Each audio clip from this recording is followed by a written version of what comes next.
On this episode of Supervision Simplified, Amy and I are taking you into the room with us in Oxford to tell you about the Master Series, some of the things that stood out to us, how much we walked away with, and how inspired and excited we are, and how we think all of you need to be in Oxford next year with us. So you don't want to miss this episode.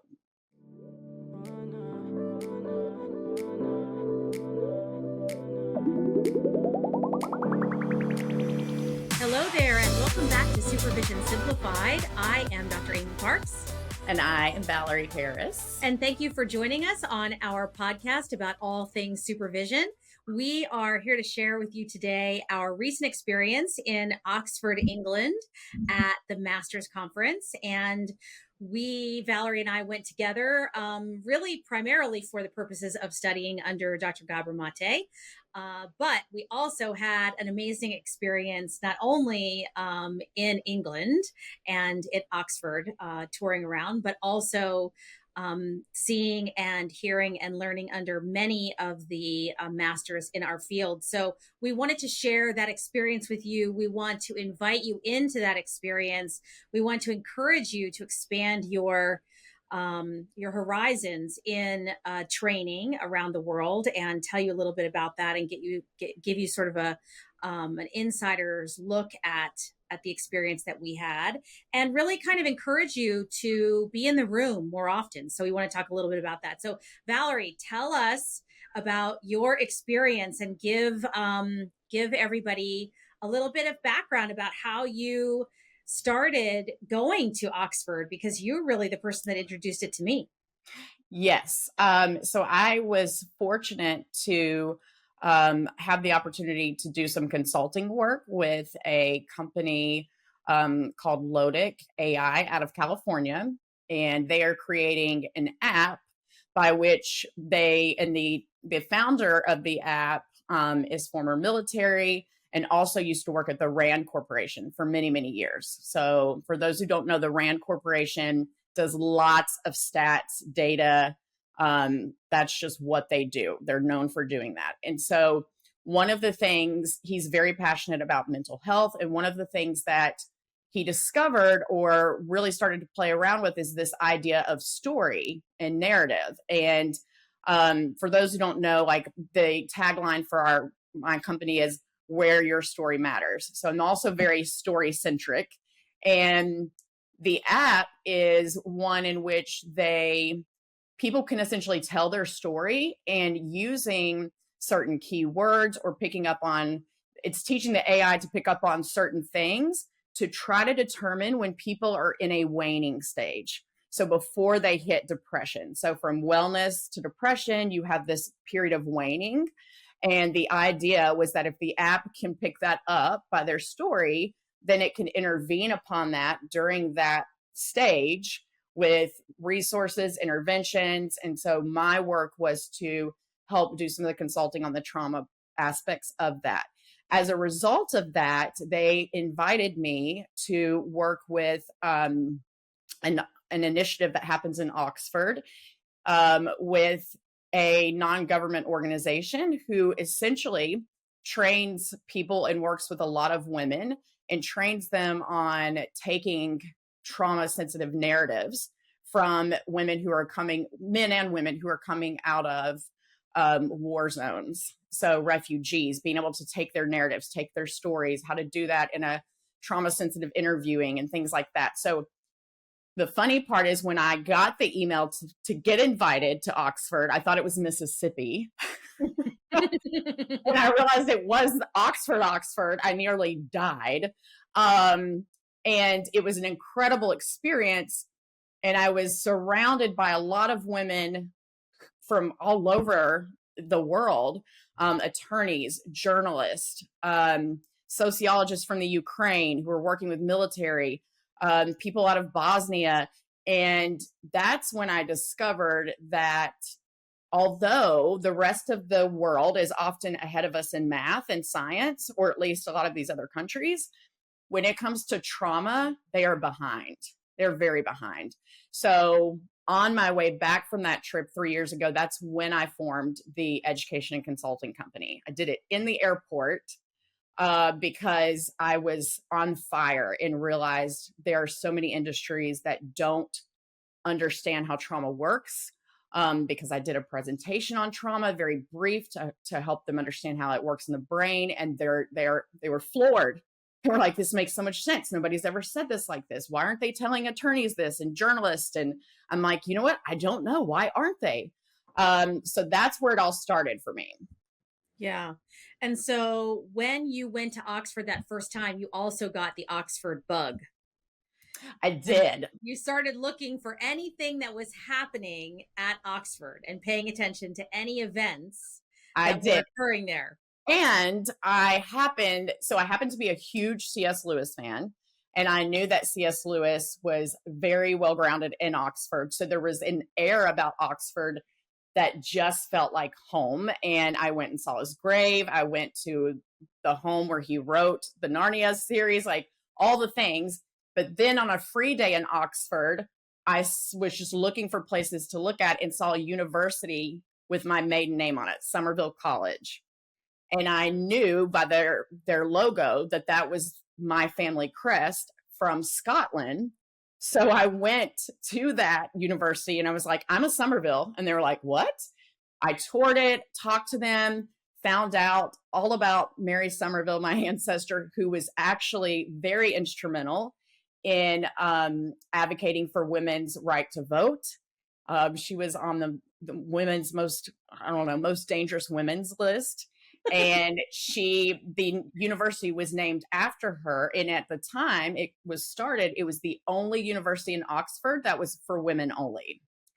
And now it is not just women, but that was because she was there. And so it was this very existential process and of like, oh my God, this is why I feel so grounded here, because my roots are here. Like culturally, this is exactly what I'm about. And I'm there speaking to a group of women and I find out about my ancestor and I come home with a book that says Somerville for Women and it's all about her. And so from that point on, I just determined that I will go to Oxford every year for the rest of my life, at least once a year. There you go. There you go. So then you started looking for things and reasons to go that were in addition to that.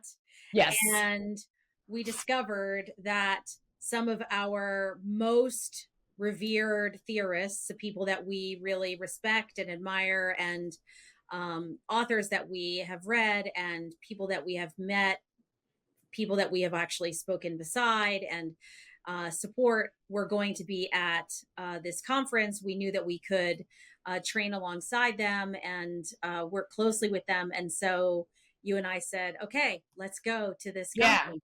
And when I went last year, I had just missed it. So last year I was in Oxford and the conference had just ended. So that's how I found out about it. And I was like, oh no, I'm going from now on. Like I'm going next year. And that was the first year. Last year was the first year they had ever done the Masters event series and the Master series. So this is the second year they have done it.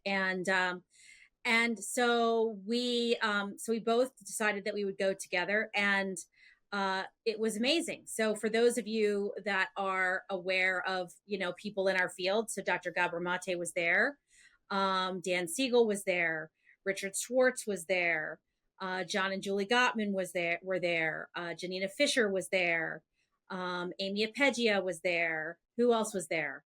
Ruth Cohen. Ruth Cohen was there. Richard Schwartz. Yeah, Richard Schwartz was there. I think I said Russell Vanderkolk. Oh yeah, Russell Wait, how do you say Russell Vanderkolk was there? Terry Real. Terry Real was there. Exactly. All those people. Next year, Esther Perel is going to be there. So yeah, so every big, well, most, not every, Stephen Porges was there. So not every big name, but most of the big names that are in our field were there. Curiously, many of those big name people are in their 70s and 80s. So, yes, and I knew Frank Anderson was also there. Yeah. And yes, I knew these people are not going to be alive forever. and Yeah. they And have made such an impact. How can you not like touch them, see them, and just thank them? so interesting to think about, us in our sort of career, like the part of our career where we are, sort of like, I guess, age wise, but also like trajectory wise, and thinking where they are sort of age wise and trajectory wise. And, as a professor, I look at the things that I teach and, you know, who are the major theorists that I'm teaching my students, and, you know, where I am and what am I teaching and what am I giving back to the profession. And it's just very interesting and fascinating to sort of see who's shaped things. And I think so what we wanted to share with you as the audience as is what we experienced there, but also really talk about how incredibly valuable it is, and how much we encourage you to, especially post COVID, to really make the effort to be in the room, to Mhm. really, really make the effort to be in the room. And, we know lots of people that are doing lots of conferences, and we really support all the people that are doing all the things. We're everybody's hype girls. And we're speakers ourselves, and we certainly talk about a lot of things. We certainly talk a lot about supervision. We talk about the brain. We talk about trauma. And all those things are really important to us. And there are a lot of people talking about business, which is great also. Um, and I just really want to emphasize that being in the room with people and having the opportunity to really have the shared experience of learning feeds you. Yes. I Mhm. was really thinking about that. I do so much speaking that I don't do enough learning anymore. It's Yes. really interesting. You get to a point where you've kind of, and I hate to say it like this, but like you've kind of heard it all. Right. And even at the masters, I've heard them all. I've heard all of them speak, but there's something about being in the room again that you hear new things. Yes, or you hear it in a new You way, hear or it it in a has new a different way. context because you've advanced a little in your life and skill set. So whatever would have landed with you the first time you hear Gabor Mate, and I've heard him so many times. I've seen him in person, met him in person before this time, and there wasn't a ton new. And yet I still took away these little golden eggs Yep. that I wouldn't have gotten otherwise. Yep. I agree. And it's interesting because I went into it definitely needing to be nourished. There's no doubt about it. But I also went into it sort of thinking, gosh, I feel like I've heard all these people. I've heard this all. And what do I need to hear? Like, what do I need? And I kind of forgot that how much I needed to be in the room. And I think that that's a post pandemic thing. I really, really do. Because Yeah. we've gotten so jaded around this, like needing, like everything is virtual. And we're sort of hearing things recorded over and over, and we've got a lot of books, and I read all the time, and I again, I feel like I've heard it all, and I think that happens when you've been in the field for 30 years.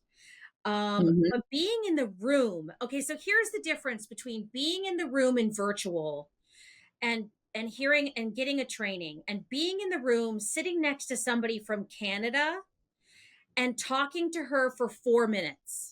Okay, so this was the most powerful part of the entire training for me, the Okay. entire week. So we had to do this exercise in one of one of the things we did, and I know you remember this. We had to turn to our neighbor and we had to talk for 4 minutes, and then they had to talk for 4 minutes, and we weren't allowed to say anything while they were talking. We just had to sit and listen, which of course, for most of us is tricky, but it's a good exercise. And I do this with my students all the time because of course they all want to be therapists and they think they're supposed to therapize, but Mhm. it's important to learn to be in the space and just listen. And the person that I was, uh, so I sat next to all people the whole week from all over the world, from Germany, from Ukraine, from Canada, from France, from everywhere, all over the world. Never, ever have I trained with people from all over the world. I Never. know It's it's so awesome. fantastic. So the Hmm. person next to me, I mean, I couldn't even like connect with these people on LinkedIn because they were like, well, what's your WhatsApp? And I'm like, oh, shoot, I don't even know. I got to figure it out. Right. So the person I was sitting next to for the 4 minute thing was from Canada. And so Gabor Maté had said something about Trump, and it was not political. The thing that he had said about Trump was trauma related, Hmm. and it wasn't political. But she did said her 4 minutes, and she said, "I'm scared sitting next to you." And she said, because I know you're American and maybe you might be voting for Trump. Like, so she spent her 4 minutes talking about how scared she was that I was American and she was from Canada and how worried she was for America. Hmm. And just spent her time talking about how, as a Canadian, she's just so worried about America. And the exercise was like what you're afraid to say, like what you're afraid to say no to. And Hmm. so she said she was afraid to like move from like sitting next to me because she was didn't want to like be offensive, but she was afraid when he was talking about Trump because she was so sensitive to this like America Trump thing. Because I Hmm. guess in Canada, maybe her in her area, like it's just a super big thing. And it was so profound for me to sit next to this woman and to talk and to hear her lived experience around this like fear she has of sitting next to a person she just talked for 4 minutes about sitting next to me for an entire day. Like I was distracting to her because I was American. And I was like, lady, I'm really sorry that you have spent the whole day worrying about this. Like, first of all, I'm not voting for Trump. And second of all, like, this is not about that. Like, I'm so Yeah. sorry you've spent the whole day worrying. But it was so amazing to be in this international experience and to have people like profoundly moved by just being in the room with people from around the world. And I was thinking about the trauma of people from Ukraine and the trauma Hmm. of people from Israel. And when people were mentioned that were from Palestine, and people that were, had been brought up that were, you know, were triggered by traumatic, conversations. And just, gosh, just can't emphasize enough like how much the being in the room mattered. Yeah, that's exactly what it did to me the first time I went to Oxford. It wrecked me. It was, I mean, to sit and we did this exercise and um like a cultural exercise and like around refugees and story and narrative, and it was so powerful. And I was paired with a sociologist out of the Ukraine, and it was so interesting to see how differently she attributed certain stressors, and you could see that the stressors she would attribute to her little avatar were far different than the ones that I would have for the same avatar. And it, because it speaks to the cultural, like the complexity, but also the violence and the things that they're dealing with versus the things we're dealing with. And if you look at like the hierarchy of needs, you know what I mean, like they're in a different space and than we are. And then also to work with and to hear from people like that were Filipino that are giving a presentation, and we're talking about how arranged marriages are technically illegal in the Philippines and they still do them. Yeah. And she's an attorney trying to fight this. And so then I'm sitting here going, what do you mean it's illegal? And it's like, isn't this what we have the UN for? Like, isn't this? And so then I remember, you know, I went into that always thinking I wanted to be a diplomat. I was like, I want to be a diplomat because I want to go to these other countries. I want to make peace. I want to do all the things. I learned through that I was not made to be a diplomat because you have to have your country's back at all times. Mm. Um, Even when they're in the wrong, it's your country's interest. And so I was like, oh, okay, no, I'm meant to work with NGOs. Now I know. So I was so inspired by that I thought, okay, well, here's this girl who's barely out of college and she's Bosnia, and she spends half her time in Bosnia taking these narratives. And then I've got this access to this person in Ukraine, and I can connect to the women's that are in Ukraine. So I'm like, okay, I just need to make resources, have them translated into different languages, and get them to these people. All to find out that my friend from Bosnia, she's like, no, they're not going to listen to you. They don't want any part of you.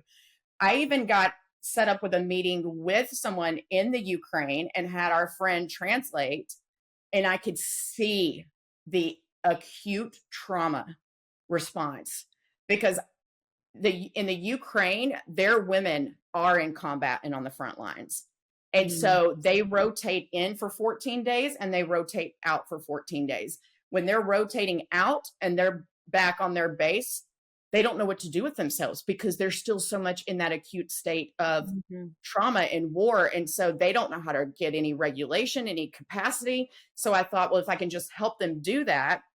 But then I saw just how dysregulated she was. And I'm like, a worksheet's not going to do this. No. So then I'm like, and I don't know how open they are to it. So then it started my mind going, okay, so I need to get with the NGOs and the people that work with them, and I need to equip those people. And then those people can use mirror neurons and the relationship to equip the people. So I would have never understood how to even approach that or broach it or what to do with it prior to that experience, but I would have thought I knew how. You know what I mean? I mean, we're There's so something small. different about being right there.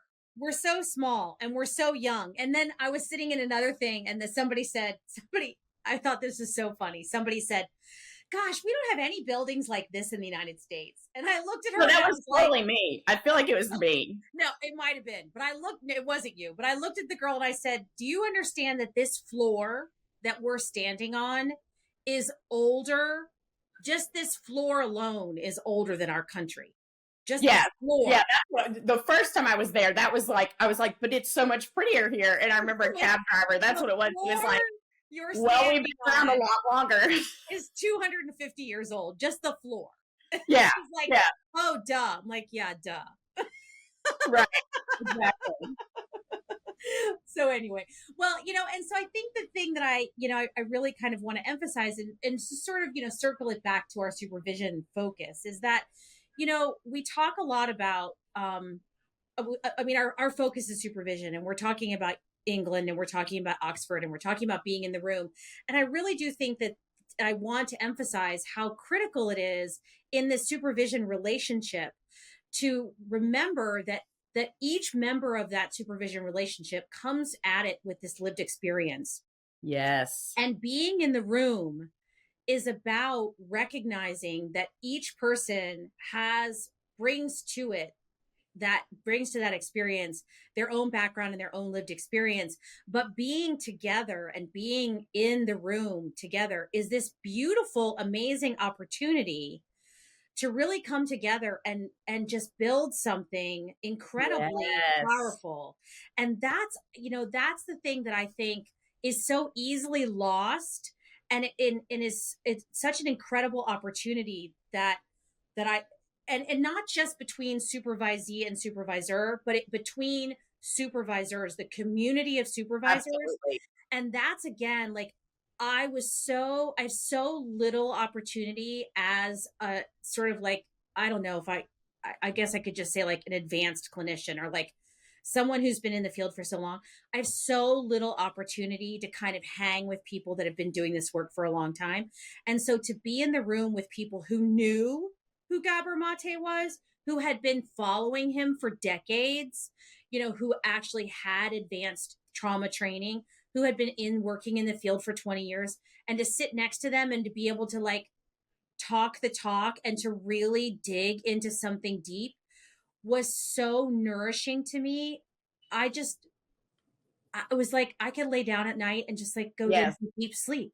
So can I tell you something? Because I think that all of our listeners need to know this as well. I first got my encounter with Gabor Maté in 2018 in New York. I had gotten clients, they were veterans, and it was very clear to me there was DID, very clear. I called anyone and everyone I knew to call in Nashville. I called every like psychiatrist that I had contact. I was panning for some help somewhere and kept getting invalidated. Are you sure this is real? Are you sure this is real? Couldn't find anything. Went to an ACA conference. It didn't even get close, didn't touch. There was nothing, hardly even trauma related. I was super frustrated and annoyed. So I started searching high and low. I'm like, there have to be trauma organizations. Like I need to find and join any trauma organization I can find. And looking at YouTube and different things. And so that's how I stumbled upon Gabor Maté. That's how I stumbled upon Janina Fisher. And then I found that they're all connected to the ISSTD, which is the International Society for the Study of Trauma and Dissociation. So in 2018, I went to New York City to their conference, and that's where I saw Elizabeth Howe, who's written books on DID. Gabor Maté was the first time I had seen him in person and really heard from him.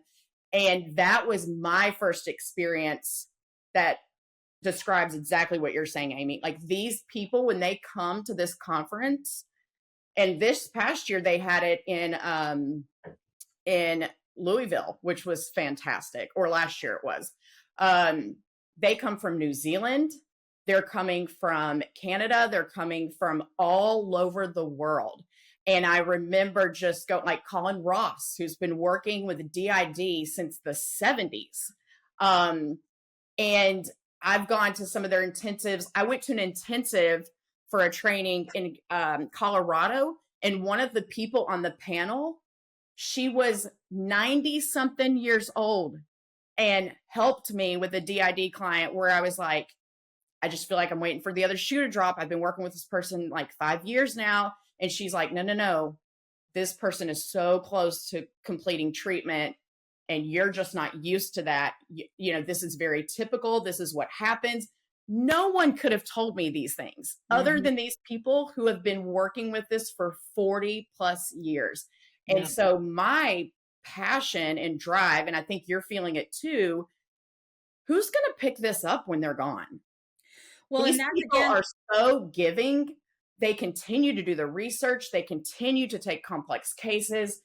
I can email some of these people right now. I could email Janina Fisher and she will respond to me.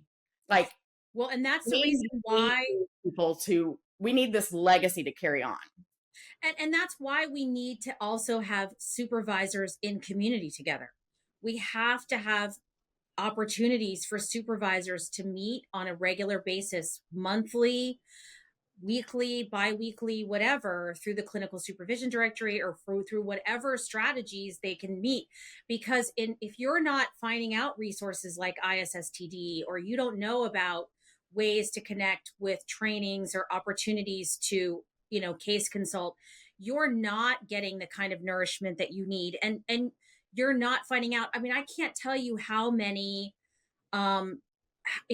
just how fulfilling it can be to be able to talk to people who are, doing big things. And I just don't think enough people understand how powerful it is to surround yourself with people who are doing big things.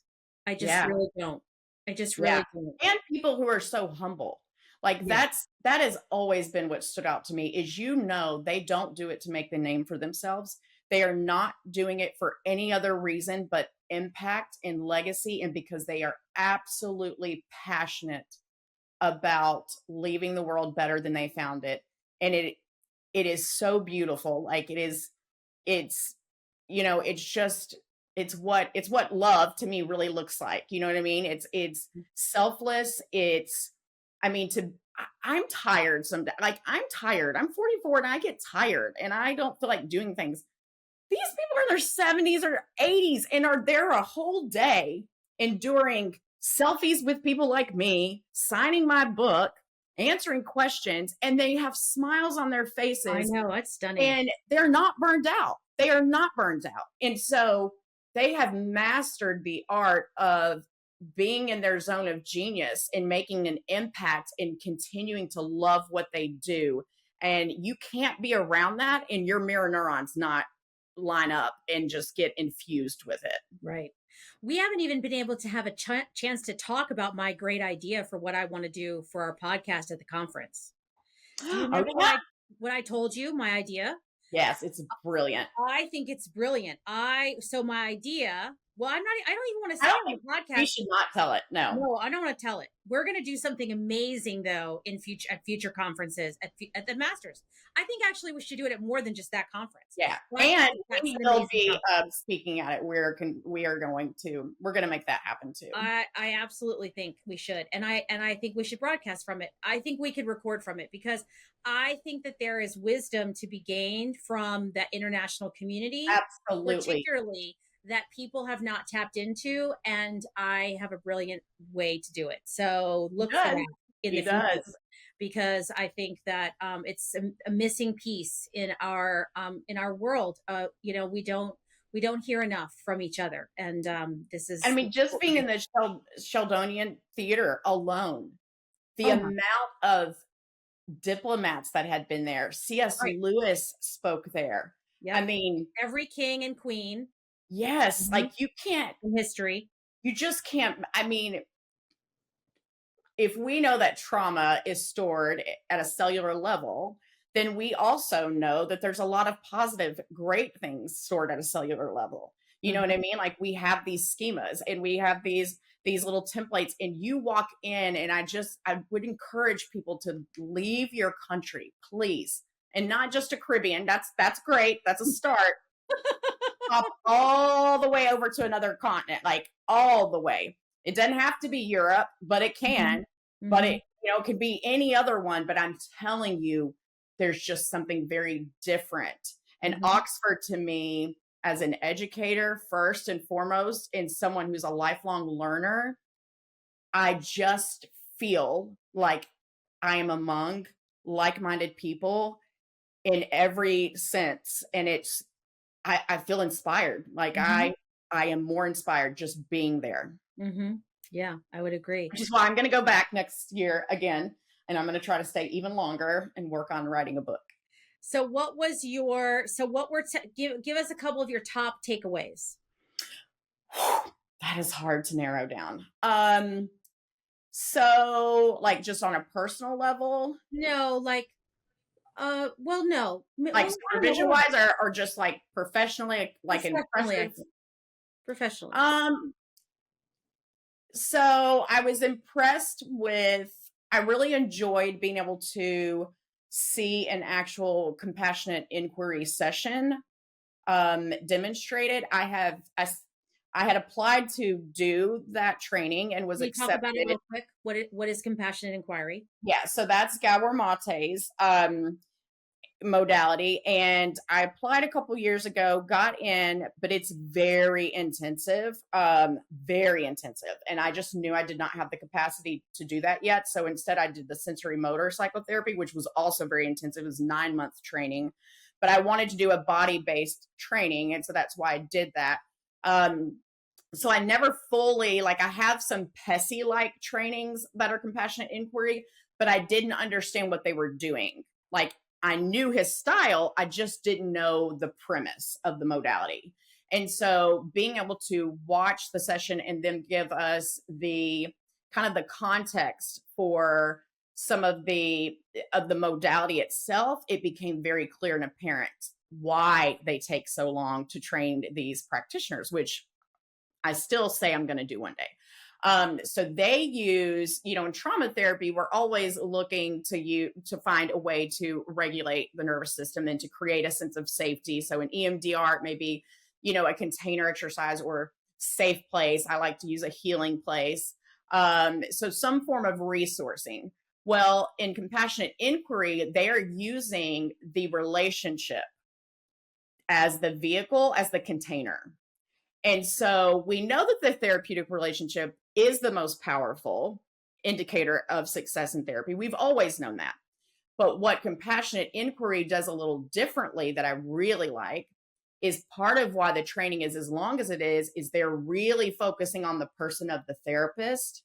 Because if you don't have clarity, and I see this all the time, and I know you do too, if you can't clear your stuff If you don't know when your stuff is there, when you don't know how it's showing up, when you don't know moment to moment when it's shifting, then you are going to misattune to the person in front of you. You're at risk of doing that.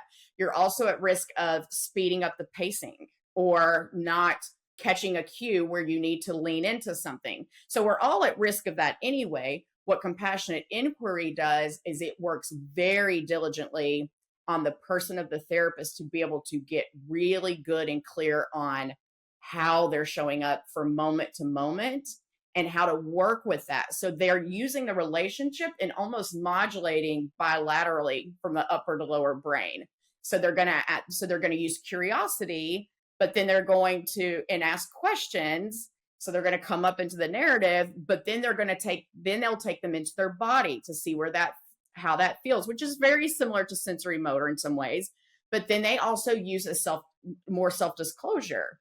And so I was able to watch a session and I could see the attunement and it was just beautiful. And I would see sometimes where she would speed the pacing up and then she would slow it down. So at the end, one of the questions I had was, I wanted to know how she was determining whether or not how to move the pacing.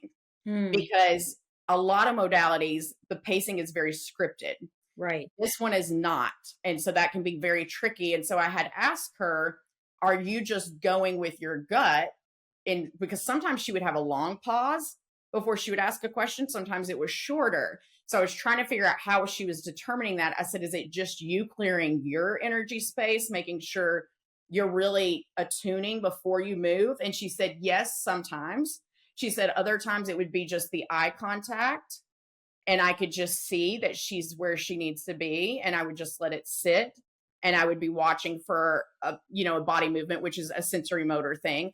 And then inquire about that. So that to me was brilliant. And I will take elements of that. Yeah, that's interesting. And I am definitely going to put my people in supervision in dyads and have them practice just that skill set and then swap and notice the things coming up and give them different clients. Because I think, we won't call it compassionate inquiry, of course, but I think that that's something we don't do. We just say, well, where's your transfer? Is that transference? Is that countertransference? I do the triangle thing a lot. Are you in the triangle or are you outside the triangle? Like check the triangles.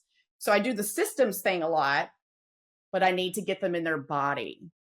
Yeah, and I think that's really interesting. And I'd love to have some guests on to talk more about compassionate inquiry and also, think about maybe existential and reality therapy and the idea of, really not, the person as the person of the therapist, really being a neutral person, neutral being, because to a point, but they want you to disclose and bring the experience. So it's got a gestalt element. Right. Of here and now too, but you got to know when that is and when not. So it's really nuanced. And I'm like, no wonder this takes so long to train. But that's also very hard as a supervisor to support, because especially for a new clinician who really wants to jump in, who really is struggling with trying to figure out, am I supposed to be advice giving? Am I supposed to be, holding space? Am I supposed to be speaking or listening? Or what am I supposed to be doing versus how am I supposed to be doing? And I think what I'd love to have, and I'd love to invite our listeners to give us suggestions for people that they know in the space who are doing great work around this, because I think this would be some great conversations to have. When we had Chris Dusing a couple of weeks ago, he was talking about the existential kind of work of psychodynamic supervision and how, thinking about that, like, the opportunity that we have to, to kind of hold space for our supervisees can be really challenging. We're trying to kind of train them to understand how to use these different modalities in trauma work. So I think that's great. And I love that you had that experience. So if you have any questions as an audience about Oxford, or you want to join us, please, we would love to have a cohort of individuals with us in Oxford. I'm not sure I'm going to be there next year, but I know that you are going to be there next year. I will be there every year they have it, as long as I can. That sounds fantastic. You're going to have an amazing time. And I know that I will be there as often as I can as well. But Anyway, so we're really excited about the opportunity, and we really encourage everyone to be in the room absolutely as often as possible. And we'll certainly share more tidbits about the experience, and I'm sure that Valarie will continue to share her selfies of all of her exciting celebrity sightings while she was there. Right. And my European wardrobe that I was really proud of, because European wardrobe. That was another thing I found when I first went to Oxford. I tried to dress the part so I wouldn't look like I stood out too much. And I found that I loved it. And I was like, oh my God, I'm supposed to dress this way the rest of my life. And I've done it ever since. And I tried to stay warm and dry. That was my goal. I wanted to look like European Barbie. I was just down for it. I was just warm and dry.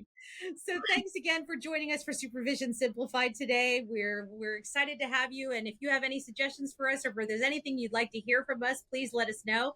Subscribe to Supervision Simplified, share it with your friends, and we'll look for you at the next time we share our episodes with us. We're with you. Thanks so much for being here. Take care.